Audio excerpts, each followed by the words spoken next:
कलअदम तहरीक लब्बैक पाकिस्तान से मुताल्लिक आज हुकूमत का एक बड़ा फैसला सामने आया है।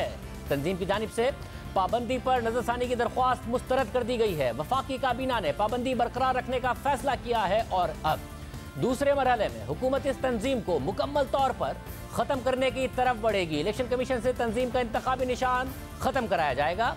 आज काबीना इजलास के बाद मीडिया को ब्रीफिंग देते हुए वफाकी वजीर इत्तलात फवाद चौधरी ने बताया कि कलअदम तहरीक लब्बैक ने पाबंदी पर नजरसानी के लिए हुकूमत को दरख्वास्त दी थी, जिस पर वजारत दाखिला की कमेटी ने पंजाब हुकूमत और तंजीम के मौक़िफ़ को सुनने और हक़ाइक़ की छानबीन के बाद काबीना को बताया कि तंजीम पर पाबंदी का फैसला हक़ाइक़ और मेरिट पर था।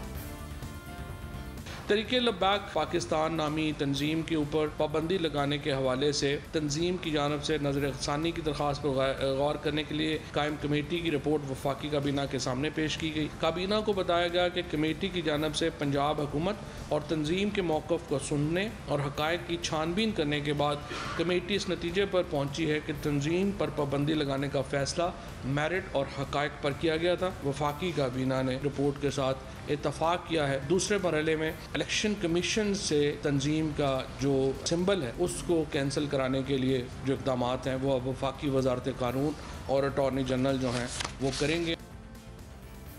वफाकी हुकूमत ने 15 अप्रैल को इंसदादी दहशतगर्दी एक्ट 1997 के तहत तहरीक लब्बैक पाकिस्तान को कलअदम करार दिया था। इस हवाले से वजारत दाखिला की नोटिफिकेशन में लिखा था कि तहरीक लब्बैक पाकिस्तान मुल्क में दहशतगर्दी और दूसरे घिनौनी जराइम में मुलव्विस है। तंजीम मुल्क में लोगों को उकसाकर इंतशार पैदा करने समेत कानून नाफिज करने वाले इदारों के एहलकारों की अमवात और उन्हें जख्मी करने में भी मुलव्विस है। कलअदम तहरीक लब्बैक हुकूमतों के लिए एक अरसे से मसला बनी हुई है और हुकूमतों ने बार बार इसके आगे घुटने टेके। मुआहदे किए। 2017 में इस्लामाबाद में फैजाबाद के मकाम पर कलअदम TLP ने धरना दिया था, जो नून लीग की हुकूमत से एक मुआहदे के बाद ख़त्म किया गया था। फिर गुज़िश्ता बरस फ्रांस में मुतनाज़ खाकों की इशाअत के खिलाफ इसी मकाम पर धरना दिया गया, जो 16 नवंबर को तहरीक इंसाफ की हुकूमत के साथ एक मुआहदे के तहत ख़त्म हुआ। मुआहदे में लिखा गया कि हुकूमत 2 से 3 माह के अंदर पार्लियामान से कानून साजी के बाद फ्रांस के सफ़ीर को मुल्क बदर करेगी। फ्रांस में अपना सफ़ीर तैनात नहीं करेगी। पाकिस्तान में तमाम फ्रांसीसी मसनूआत का सरकारी सतह पर बॉयकॉट किया जाएगा। हुकूमत TLP के तमाम गिरफ्तार कारकुनात को रिहा करेगी और उनके खिलाफ कोई मुकदमा दर्ज नहीं करेगी। TLP ने जनवरी में खबरदार किया कि हुकूमत ने अगर 17 फरवरी तक मुआहदे पर अमल दरामद नहीं किया तो वो अपना एहतजाज दोबारा शुरू करेगी। ताहम 10 फरवरी को वफाकी हुकूमत और तहरीक लब्बैक के दरमियान एक ज़िमनी मुआहदा तय पाया, जिसके बाद कलअदम TLP ने डेडलाइन में 20 अप्रैल तक तौसी कर दी। 11 अप्रैल को कलअदम तहरीक लब्बैक की मरकजी शूरा ने ऐलान किया था कि अगर हुकूमत पाकिस्तान ने उनके साथ किए गए मुआहदे के मुताबिक फ्रांस के सफ़ीर को मुल्क बदर और फ्रांसीसी मसनूआत का बॉयकॉट ना किया तो 20 अप्रैल की रात को लाहौर से इस्लामाबाद की तरफ मार्च किया जाएगा। इसके अगले रोज़ 12 अप्रैल को पंजाब पुलिस ने तंजीम के सरबराह साद हुसैन रिजवी को लाहौर के इलाके अल्लामा इकबाल टाउन से हिरासत में ले लिया और इस गिरफ्तारी के खिलाफ TLP के कारकुनों ने मुल्क भर में पुरतशद्दुद एहतजाज किया, धरने दिए। लाहौर के यतीम खाना चौक में कलअदम तहरीक लब्बैक के मरकज़ के करीब पुलिस और मुजाहिरीन के दरमियान खूनरेज झड़पें हुई। 18 अप्रैल को TLP के कारकुनों ने थाना नवाकोट पर हमला करके DSP समेत 11 पुलिस एहलकारों को अगवा कर लिया था।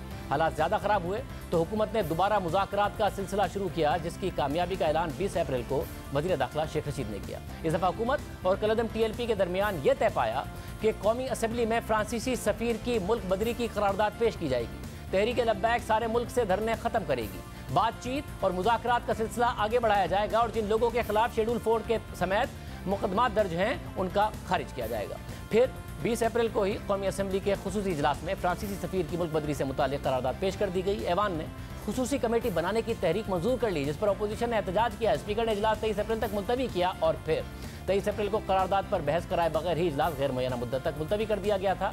इस तरह रियासत बार बार तहरीक लब्बैक से मुआहदे करती रही, मगर अब हुकूमत ने तहरीक लब्बैक के खात्मे का फैसला कर लिया है। अहम बात यह है कि तहरीक लब्बैक पाकिस्तान कलअदम है, मगर 2018 के इंतखाबात में इस जमात ने 22 लाख से ज़ायद वोट लिए। पाकिस्तान की 5वीं और पंजाब की तीसरी बड़ी जमात बनकर उभरी। कराची से सिंध असम्बली की 2 नशिस्तों पर उसके उम्मीदवार कामयाब भी हुए और खातून रुकन समेत ये तीनों अराकीन आज भी सूबाई असम्बली के रुकन हैं। ताहम साद रिजवी अब तक गिरफ्तार हैं और अब हुकूमत कलअदम TLP को इलेक्शन कमीशन के जरिए ख़त्म कराने की तरफ बढ़ रही है। मगर ये सिर्फ नाम की हद तक पाबंदी होगी या सरगर्मियों पर भी पाबंदी होगी, या नाम बदलकर तहरीक लब्बैक की क़यादत को वापस अपनी सरगर्मियाँ शुरू करने की इजाज़त होगी? इस सवाल पर और आज के काबीना के फैसलों पर वफाकी वज़ीर इत्तलात फवाद चौधरी से तफसीली राय लेंगे। मगर हुकूमत और रियासत के लिए इन तमाम वाक़यात में एक पैगाम है, एक सबक है। 80 की दहाई में एक हिकमत अमली के तहत रियासती सतह पर सियासी और ज़ाती मफादात के लिए शिद्दत पसंदी को हमारे मुआशरे में फ़रोग़ दिया गया। लेकिन जब शिद्दत पसंदी ने दहशतगर्दी की शक्ल इख्तियार कर ली, मुआशरे को तबाह कर दिया, रियासत की साख खतरे में पड़ गई, हज़ारों पाकिस्तानी सिविलियंस और सिक्योरिटी एहलकारों को कत्ल किया गया, तो फिर कोशिशें शुरू हुई कि शिद्दत पसंदी का खात्मा किया जाए। इस हवाले से रियासत ने कई इक़दाम किए और एक बड़े पैमाने पर रियासत उसमें कामयाब भी हुई, मगर एक तरफ रियासत कभी एक कदम आगे लेती तो कभी 2 कदम पीछे ले लेती, और दूसरी तरफ एक खला भी छोड़ दिया गया, और वो खला था हमारा तालीमी निज़ाम। तालीमी निज़ाम में जो बिगाड़ पैदा किया गया था उसको बेहतर बनाने के बजाय हमने ऐसे इक़दाम लेना शुरू किए जिसने सोचने और समझने की सलाहियत और इख्तिलाफ राय को मज़ीद दबाना शुरू कर दिया। मुआशरे में बिगाड़ बढ़ता चला गया, और इस हुकूमत के आने के बाद पंजाब टेक्स्ट बुक बोर्ड की तरफ से ऐसे इख्तियारात का इस्तेमाल किया जा रहा है कि उसने अब तक सैकड़ों किताबों पर पाबंदी लगा दी है। 2020 में Punjab curriculum and text book board ने स्कूलों की 100 किताबों पर यह कहकर पाबंदी लगा दी कि उन किताबों में एंटी नेशनल, तौहीन आमेज़ और गैर अखलाकी मवाद मौजूद था। यानी कुछ लोग मिल बैठकर ये फैसला कर रहे हैं कि कौन सा मवाद एंटी नेशनल यानी मुल्क मुखालिफ है, कौन सा मवाद गैर अखलाकी है। और इस वक्त पंजाब टेक्स्ट बुक बोर्ड के साबिक मैनेजिंग डायरेक्टर का कहना था कि वो 10,000 किताबों का जायज़ा ले रहे हैं जो प्राइवेट स्कूलों में पढ़ाई जाती हैं, जिसके बाद पाबंदी लगने वाली किताबों की तादाद हज़ारों में हो सकती है। लेकिन मामला यहाँ तक महदूद नहीं है। अब स्कूल में पढ़ाई जाने वाली किताबों में इस बात पर जोर दिया जा रहा है कि अगर किसी किताब में किसी खातून की तस्वीर मौजूद है तो तस्वीर में भी खातून के सर पर दुपट्टा होना चाहिए। मगर इस ख्वाहिश में पंजाब टेक्स्ट बुक बोर्ड इतना आगे निकल गया है कि वो मर्दों के सर पर भी दुपट्टा डालने की तजवीज़ देता रहा है। अप्रैल 2021 में डॉक्टर आयशा रज़ाक का रोज़नामा द न्यूज़ में आर्टिकल छाया हुआ, जिसमें उन्होंने बताया कि कुछ वक्त पहले एक पब्लिशर ने पंजाब टेक्स्ट बुक बोर्ड के पास एक साइंस की किताब मंजूरी के लिए जमा कराई, और उस किताब के सफ़े पर मशहूर साइंसदान सर आइजैक न्यूटन की तस्वीर थी, और वो एक दरख्त के पास मौजूद थे। यानी उस तस्वीर में उस लम्हे को दिखाने की कोशिश की जा रही थी कि जब एक सेब दरख्त से गिरता है और उससे मुतासिर होकर फिर न्यूटन लॉ ऑफ ग्रेविटी को दरियाफ्त करते हैं। इस तस्वीर में न्यूटन ने लंबे कपड़े पहने हैं और उनके लंबे बाल हैं, जो ज़माने में एक फ़ैशन था। लेकिन जब पंजाब टेक्स्ट बुक बोर्ड के पास ये किताब मंजूरी के लिए गई तो बोर्ड की तरफ से जायज़े के वक्त एक तबसरा ये भी किया गया कि इस खातून की तस्वीर को एडिट किया जाए और उनके सर पर स्कार्फ डाला जाए ताकि सही तरीके से पर्दे को नाफिज किया जाए। यानी तारीख के सबसे बड़े साइंसदान, मर्द साइंसदान में एक साइंसदान न्यूटन है, जिनके लंबे बाल देखे तो उन्हें खातून करार देकर उनके सर पर दुपट्टा डालने की तजवीज़ दी गई। लेकिन मामला यहाँ तक भी महदूद नहीं है। फिर यह खबरें सामने आई कि साइंस की किताबों में इंसानी जिस्म दिखाने पर पाबंदी आयद कर दी गई है, और जानवरों के निज़ाम में हज़म और तौलीदी निज़ाम के मुकम्मल खाके दिखाने पर भी पाबंदी लगा दी गई है। उनमें से कुछ इक़दाम पर हुक्काम खामोश रहे, कुछ की तरदीद की, मगर जो वाक़यात हुए और हो रहे हैं उससे मुसलसल ये खदशा पैदा हो रहा है कि इस हुकूमत में तालीमी निज़ाम के ज़रिए एक ख़ास सोच को परवान चढ़ाने की कोशिश की जा रही है, जो शिद्दत पसंदी का रास्ता हमवार कर सकती है। और कल जब दुनिया शिद्दत पसंदी के खिलाफ मुज़ाहमत की अलामत समझी जाने वाली नोबेल इनाम याफ्ता मलाला यूसुफज़ई की सालगिरह की खुशियाँ मना रही थी, तो पंजाब टेक्स्ट बुक बोर्ड ने ऑक्सफोर्ड यूनिवर्सिटी प्रेस की तरफ से शाया करदा 7वीं क्लास की किताबें ज़ब्त करना शुरू कर दी, जिसमें अहम शख्सियात की फहरिस्त में मलाला यूसुफज़ई की तस्वीर मेजर अजीज़ भट्टी की तस्वीर के साथ लगी थी। रोज़नामा डॉन में आज शाया होने वाली खबर के मुताबिक ज़राए ने कहा है कि मुख्तलिफ दुकानों से इस किताब को ये कहकर ज़ब्त किया गया कि ये किताब शाया करने से पहले NOC नहीं लिया गया, जबकि एक पब्लिशर ने नाम जाहिर ना करने पर यह बताया कि ये किताब पंजाब टेक्स्ट बुक बोर्ड के पास 2019 में NOC हासिल करने के लिए जमा करवाई गई, और बोर्ड ने इस किताब के मवाद का जायज़ा लेकर उसे शाया करने की मंजूरी नहीं दी। इस हवाले से हमने पंजाब टेक्स्ट बुक बोर्ड के मैनेजिंग डायरेक्टर डॉक्टर फारूक मंजूर से रब्ता किया और प्रोग्राम में आने की उन्हें दावत दी, मगर उन्होंने कोई जवाब नहीं दिया। तो फिर हमने उनसे दरख्वास्त की कि अगर प्रोग्राम में नहीं आ सकते तो हमें इन 2 सवालों का जवाब दे दें। पहला सवाल हमने उनसे ये किया कि क्यों इस किताब को 2019 से NOC जारी नहीं किया गया, जिसमें मलाला यूसुफज़ई की तस्वीर है जैसा कि मीडिया पर रिपोर्ट हो रहा है, और क्या इस किताब की इशाअत के बाद जब कुछ हलकों से मलाला यूसुफज़ई की तस्वीर पर रद्द-ए-अमल दिया गया तो उस पर पाबंदी आयद कर दी गई और उसे मार्केट से उठा लिया गया, और क्या बोर्ड अब इस किताब को मलाला यूसुफज़ई की तस्वीर के साथ NOC जारी करेगा? मगर हमारे इन सवालों का भी कोई जवाब नहीं दिया गया। आखिर क्यों ये किताब जब्त की गई? NOC का मसला था तो NOC क्यों जारी नहीं किया गया? किताब के मवाद पर एतराज़ था या बिलखुसूस मलाला यूसुफज़ई की तस्वीर पर एतराज़ था? ये सवालात अपनी जगह बरकरार हैं, लेकिन तहरीक इंसाफ जब से हुकूमत में आई है तो मलाला यूसुफज़ई के हवाले से गैर ज़रूरी तनाज़ात बनाए जा रहे हैं। 2014 में जब मलाला यूसुफज़ई की अपनी किताब खैबर पख्तूनख्वा की पेशावर यूनिवर्सिटी में लॉन्च की जा रही थी तो हुकूमती सतह पर मुदाखलत की गई और किताब की रुनुमाई पर पाबंदी आयद कर दी गई। 2014 में खैबर पख्तूनख्वा की हुकूमत ने पेशावर यूनिवर्सिटी में मलाला यूसुफजई की किताब की रुनुमाई को रोक दिया और उस वक्त यूनिवर्सिटी के एक अहदेदार का कहना था कि हम पर किताब की रुनुमाई मनसूख करने के लिए दबाव डाला गया। सूबाई वज़रा और वाइस चांसलर और पुलिस अफसरान की तरफ से दबाव डाला गया और उस वक्त के वजीर इत्तलात और मौजूदा गवर्नर खैबर पख्तूनख्वा शाह फरमान ने बयान दिया कि मलाला की किताब की रुनुमाई पर इसलिए पाबंदी आयद की गई कि क्योंकि वो यूनिवर्सिटी के करिकुलम से मुतालिका नहीं थी। खैबर पख्तूनख्वा की हुकूमत को किताब से मसला नहीं है बल्कि यूनिवर्सिटी में किताब की नुमाइश से मसला है, जिसका मकसद अमरीकी फंडिंग लेना था। लेकिन बाद में बादशाह खान एजुकेशन फाउंडेशन के मैनेजिंग डायरेक्टर खादिम हुसैन ने इस पर रद्दमल देते हुए कहा था कि इस किताब की रुनुमाई को तालिबान को खुश करने के लिए रोका गया और बाद में इस किताब पर कुछ प्राइवेट स्कूलों ने भी पाबंदी आयद कर दी थी। तहरीक इंसाफ के सीनियर रहनुमा और वजीर इस किस्म के बयानात देते रहे हैं। अगर किताब की नुमाइश यूनिवर्सिटी में नहीं की जाएगी तो और कहाँ की जाएगी, और किताब की रुनुमाई से यूनिवर्सिटी के करिकुलम का क्या ताल्लुक है और कहाँ उसको फिर रुनुमा किया जाए। और इस सूबे में इस किताब की नुमाइश को रोक दिया गया उस सूबे में जो सूबा दहशत गर्दी की वजह से सबसे ज़्यादा मुतासिर हुआ है, और उस शख्सियत की किताब की नुमाइश पर पाबंदी लगाई गई जो दहशत गर्दी के ख़िलाफ़ कलम की ताकत से मुज़ाहमत की दुनिया में सबसे बड़ी अलामत समझी जाती है, तालीम के फ़रोग़ की अलामत समझी जाती है। 12 जुलाई को मलाला यूसुफजई की सालगिरह का दिन है और अक़वाम मुत्तहिदा ने मलाला यूसुफजई के एजाज़ में दुनिया में तालीम के फ़रोग़ के लिए उस दिन को मलाला डे के तौर पर मनाने का ऐलान किया। और 12 जुलाई का दिन मलाला की बहादुरी की वजह से दुनिया में इसलिए मनाया जाता है कि दुनिया के लीडरान दुनिया से अपील करते हैं और उनसे अपील की जाती है कि हर बच्चे के लिए तालीम को ज़रूरी और मुफ्त करार दिया जाए। आज दुनिया मलाला पर भरोसा करती है, मलाला फंड में अरबों रुपए की इमदाद देती है और उन पैसों से पाकिस्तान समेत गरीब ममालिक में बच्चियों की तालीम की मुख्तलिफ मनसूबों पर काम किया जाता है, उन्हें मुफ्त तालीम दी जाती है। मगर आज भी मलाला यूसुफजई का जब भी नाम आता है तो हुकूमत से लेकर कुछ तबकों के लोग तनाज़ात बनाते हैं, गैर ज़रूरी तनकीद करते हैं, प्रोपेगेंडा मशीनरी मुतहर्रिक हो जाती है। मलाला यूसुफजई बहुत कम उम्र में ही मज़ाहमत की अलामत बन गई, एक ऐसे वक्त में बन गई जब कोई तालिबान के ख़िलाफ़ बोलता नहीं था, हर तरफ खौफ था, तालीमी इदारे बंद हो रहे थे, लड़कियों की तालीम का मुस्तकबिल दाव पर लगा हुआ था उनके इलाके में।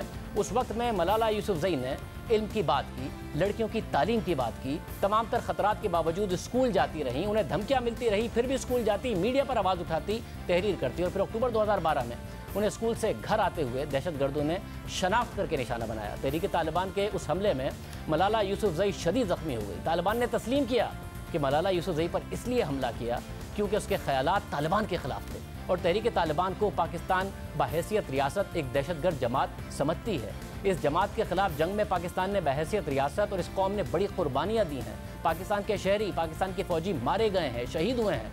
तो इस दहशतगर्द जमात और शिद्दत पसंदी के ख़िलाफ़ खड़ी होने वाली मलाला यूसुफजई अगर हमारी हीरो नहीं है और वो अहम शख्सियात की फ़हरिस्त में जगह हासिल करने की हकदार नहीं है, तो हमें ख़ुद से सवाल पूछना पड़ेगा कि फिर इसका हकदार आखिर कौन है और हमारा हीरो कौन है। अगर मलाला नहीं है तो क्या वो हमारे हीरो हैं जो अवाम में शिद्दत पसंदी के फ़रोग़ और रियासत के ख़िलाफ़ दहशतगर्दी में मुलविस है। इस किस्म के इक़दामात से हम दानिस्ता या गैर दानिस्ता तौर पर शिद्दत पसंदी को फ़रोग़ दे रहे हैं। हमें शिकायत है कि दुनिया में हमारा मनफी तासुर है, मगर दुनिया जिन्हें हीरोज़ मानती है हम उनके ख़िलाफ़ हो जाते हैं। अगर किसी को दुनिया इज्जत देकर नोबेल इनाम दे दे तो हम उन्हें ज़ीरो करने लग जाते हैं। अगर कोई हमारे मसाइल को उजागर करे और ऑस्कर अवार्ड जीत ले तो अपनी तस्हीह करने के बजाय उसे एक साजिश करार देकर उसकी किरदार कशी में शुरू कर देते हैं। और मलाला के ख़िलाफ़ तो एक तबका आज तक तनाज़ात पैदा करने और प्रोपेगेंडे में मसरूफ़ रहा है, जबकि दुनिया मलाला को एक इलाकाई नहीं बल्कि आलमी हीरो के तौर पर देखती है। तहरीक लब्बैक के हवाले से आज के हुकूमती फैसले और पंजाब टेक्स्ट बोर्ड के हालिया इक़दामात पर बात करेंगे। हमारे साथ मौजूद हैं वफाकी वज़ीर इत्तलात फ़वाद चौधरी साहब। फ़वाद साहब बहुत शुक्रिया। फ़वाद साहब, तहरीक लब्बैक पर पाबंदी लगाई गई है, माजी के तजर्बात देखें तो इनके नाम के साथ इनके काम पर भी पाबंदी है या नाम बदल कर वो काम कर सकते हैं जो कर रहे थे? ये जो एंटी टेररिज्म एक्ट की पाबंदी है उसमें एक्चुअली वो जो शख्सियात हैं वो ज़्यादा मैटर करती हैं खाली नाम से। तो जो एंटी टेररिज्म एक्ट की जिन दफ़ात के तहत ये पाबंदी लगाई गई है उसमें जो शख्सियात हैं उनको बैन किया गया है, और फिर जिस तरह के क्रिमिनल ऑफेंसेस जो हैं वो एट्रीब्यूटेड हैं टीएलपी की लीडरशिप को, उसके मुताबिक ये नाम बदलने से कोई ख़ास फ़र्क पड़ने वाला नहीं है।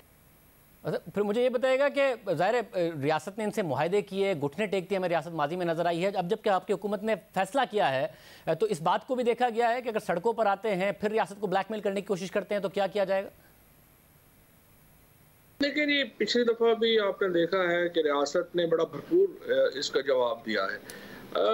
पाकिस्तान में एक ख़ास चूँकि माहौल रहा, और सच्ची बात तो ये है कि रियासत ने माजी में अपनी जो पोजीशन है उसको कंप्रोमाइज़ किया बहुत छोटे छोटे मफादात के लिए, और ये रियलाइज़ ही नहीं हमने किया कि अगर एक रियासत के अंदर गिरोह जो हैं वो रियासत से ज़्यादा तगड़े हो जाएंगे तो मुल्क तो नहीं चल सकता। और जो पहली शर्त है एक रियासत की वो ये है कि उसके अंदर जो आप कहिए कि जो ताकत इस्तेमाल करने का इख्तियार है वो सवाए रियासत के किसी और के पास नहीं होता। लेकिन हमने मुख्तलिफ जो तारीख रही, मुख्तलिफ वजूहात की बिना पे रियासत ने इस बुनियादी असूल से इनहराफ किया, और उसका हमें माजी में भी बहुत नुकसान हुआ और हम उसको हाल में भी हमें कई दफ़ा नुकसान होता है। लेकिन जो एक मुसलसल जदोजहद है हमारी वो यही है कि रियासत की जो बुनियादी प्रिंसिपल है इसको हम दोबारा रिस्टोर कर सकें, और हमने इस मामले में बड़ी अपनी मैं समझता हूँ कामयाबी से ये प्रिंसिपल जो है रिस्टोर किया है, और आगे चल के भी इससे हम कम से कम पीछे हटने को तैयार नहीं। मतलब क्योंकि मुस्तकबिल की बात कर रहे हैं, तहरीक लब्बैक पिछली हुकूमत के खिलाफ इस्तेमाल हुई, तो क्या सियासी जमातों ने भी और रियासत ने भी अब ये सबक सीखा है कि मजहबी नफरत अंगेजी को सियासत के लिए इस्तेमाल नहीं किया जाएगा? उससे मुल्क का नुकसान ही होता है, मुल्क ही कमज़ोर होता है। सियासी जमातों का इतना प्रॉब्लम नहीं है, सियासी जमातों के अंदर लोग होते हैं। हर तरह की जो सियासी जमात है, हर सियासी, इसका एक सियासी जमात की एट्रीब्यूशन नहीं है। हर सियासी जमात के अंदर लोग हैं जो कि एक कंजर्वेटिव सोच रखते हैं, और उनकी वो सोच उस 10-15 साल या 20 साल या 25 साल हमने जो निसाब तालीम यहाँ पे बनाया है उसकी वजह से बहुत ज़्यादा ये एक सोच है जो कि मनफी सोच है। कोई मुल्क इस सोच में आगे जा ही नहीं सकता जो कि हमारे यहाँ आती है। और मैं उसकी बड़ी वाज़ेह मिसाल आपके सामने रखता हूँ कि वो अंडर एज मैरिजेस का प्रिंसिपल हो या डोमेस्टिक वायलेंस का बिल हो। आप देखिए कि किस तरह से उसमें पार्लियामान के अंदर तमाम जमातों के लोग उसके हक में खड़े होते हैं। उसकी क्या वजह है? उसकी वजह यह है कि पार्लियामान की डिवीजन कोई पॉलिटिकल पार्टी बेसिस पे डिवीजन नहीं है, ये लोगों की एक अपनी डिवीजन है, और वो डिवीजन हर पार्टी में है, और अनफॉर्चुनेटली ये ग्रोह जो है वो ताकतवर भी है। मतलब एक और इशू पे मैं आपकी राय जानना चाह रहा हूँ। कल मलाला डे था, पूरी दुनिया सेलिब्रेट कर रही थी, और Punjab text book board Malala की तस्वीरों वाली किताब मार्केट से उठा रहा था। ये क्या मसला है? और 2019 से इस किताब को एनओसी नहीं मिल रहा था। उससे पहले हमने देखा कभी न्यूटन को दुपट्टा पहनाने की बात आ जाती है, कभी आता है कि जी जो बायोलॉजी है उसकी किताब से आप जो इंसानी आज़ा हैं वो नहीं दिखा सकते, जानवरों के आज़ा नहीं दिखा सकते, एक निज़ाम को नहीं दिखा सकते। ये किस तरफ लेके जा रहा है पंजाब टेक्स्ट बुक बोर्ड, या फिर ओवरऑल हम तालीम का निज़ाम कहाँ ले जा रहे हैं? ये जो वाक़यात है ये बहुत तशवीशनाक है, और पंजाब में मैंने जब पता किया है तो पता चलता है कि ये पंजाब असम्बली की तरफ से एक कोई बोर्ड बनाया गया है जो कि इस तरह के मामलात को देख रहा है।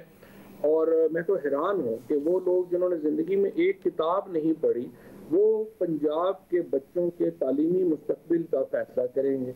इससे पहले भी पंजाब ने बहुत ही अजीबोगरीब फैसले किए। उन्होंने द फर्स्ट मुस्लिम जैसी किताब को बैन कर दिया, उन्होंने रजा अरसलन की किताबों को बैन कर दिया, जो कि इस वक्त जो दुनिया की जो टॉप यूनिवर्सिटीज़ हैं उनमें न सिर्फ पढ़ाए जाते हैं बल्कि उसका रेफरेंस दिए जाते हैं। और इस तरह की जो किताबों को बैन करना, फिर इस तरह से ये जो मलाला की किताब की तस्वीर को हटाया गया है, अगेन मैं ये कहूँगा ये एक सियासी जमात का मसला नहीं है, ये एक सोसाइटी के अंदर जो डिवीजन है उसको रिफ्लेक्शन है, और ये बहुत अनफॉर्चुनेट है। अगर इस तरह से अगर आप कोई, तो मैं तो खबर पढ़ता हूँ कि रिप्रोडक्शन का पूरा चैप्टर जो है वो ख़त्म कर दिया गया। अगर आप इस तरह से करेंगे तो हम तो अपनी अगली जो नस्ल है उसको तो बिल्कुल ही जहनी तौर के ऊपर आप समझिए कि माजूर कर देंगे। एक तो हमने अभी भी इतने जहनी तौर के ऊपर पसमानदा लोग हमने अपने इर्द गिर्द पैदा किए हैं, और अगर इस मुस्तकबिल में ये सिलसिला जारी रहा और हमने अपनी निसाब के ऊपर और टीचर्स के ऊपर खसूसन तवज्जो नहीं दी तो पाकिस्तान के अंदर एक्सट्रीमिज्म जो पहले ही बहुत ज़्यादा है 60-70 की दहाई को देखें और अभी देखें तो आपको तो समझ नहीं आती कि आप किधर जा रहे हैं, और इसके नतीजे में तो बहुत पाकिस्तान के अंदर समाजी मुश्किलात में बेपनाह इजाफा हो। मतलब मगर आपने कहा सियासी जमातों का मसला नहीं, मगर तहरीक इंसाफ का मसला है। 2014 में जब मलाला की किताब आई तो वो पेशावर यूनिवर्सिटी में उसको नहीं उसकी रूनुमाई होने दी गई, और उस वक्त के जो इन्फॉर्मेशन मिनिस्टर थे जो अब गवर्नर बन गए हैं, उन्होंने बाकायदा तौर पर इस हवाले से बात की। उस वक्त खबर आई कि तालिबान का प्रेशर है। अब 2 दिन सोशल मीडिया पर बात हुई है तो फिर उठा ली गई, मुसलसल दबाव में आ जाती है जमात। ये अपना मसला है। मैं आपसे बिल्कुल मुत्तफिक हूँ। हुकूमतों को बिल्कुल झुकना नहीं चाहिए इस तरह की बातों के ऊपर, और ये शख्सियात पे डिपेंड करता है किस शख्सियत की क्या सोच है। और अगर वो सोच जो है वो कंजर्वेटिव होगी, अगर वो सोच जो है वो एक ख़ास तरह की आप समझिए एक एक्सट्रीमिज़म के ऊपर मबनी होगी, तो वो इस तरह के फैसले होंगे। अब मतलब हम पे कोई दबाव आता है, हम तो कभी पीछे नहीं हटे। तो ये उस शख्सियत पे डिपेंड करता है जो फैसला कर रही है, और ये अनफॉर्चुनेट होगा अगर इस तरह के फैसले जो हैं उनको इजाज़त दी गई और वो कॉन्टीन्यूअली इस तरह के फैसले हुए। इससे पाकिस्तान ने जो स्पेस गेन की है एक्सट्रीमिज़म के खिलाफ, हम वो भी खो देंगे, और पाकिस्तान के अंदर माहौल जो है वो और ज़्यादा कंजर्वेटिव होगा। बहुत शुक्रिया। वफाकी वज़ीर फवाद चौधरी साहब हमारे साथ मौजूद थे।